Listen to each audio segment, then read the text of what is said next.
Welcome to our channel. Today we how to withdraw from Windows Server on VPS using Windows Backup Restore, full guide step by step clearly.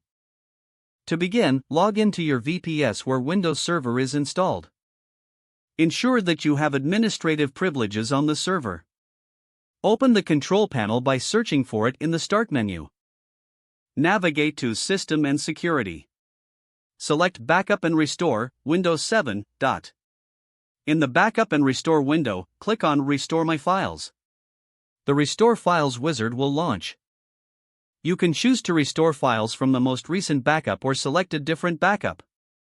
If selecting a different backup, click on Select another backup to restore files from. Choose the appropriate backup location and click Next. Once located, select the files or folders. Click Next to proceed. You'll be prompted to choose where to restore the files. You can either restore them to their original location or a new one. After deciding, click Finish to start the restoration process.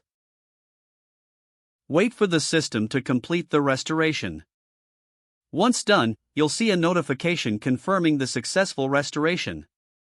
Check the designated location to confirm that the files have been restored. If you encounter any errors, take note of the error message for troubleshooting.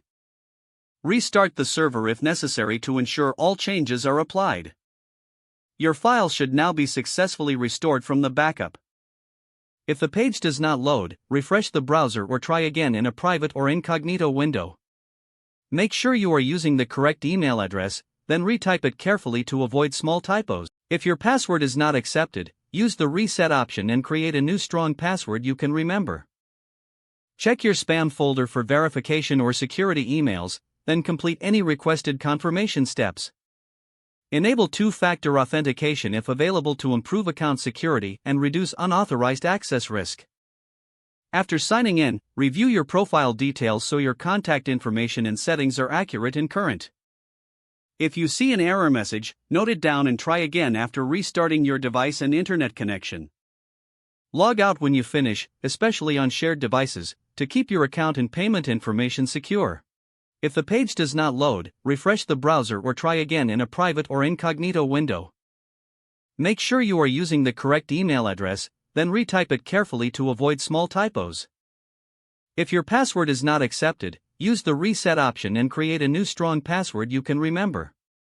Don't forget to like this video and subscribe to our channel for more step-by-step tech guides.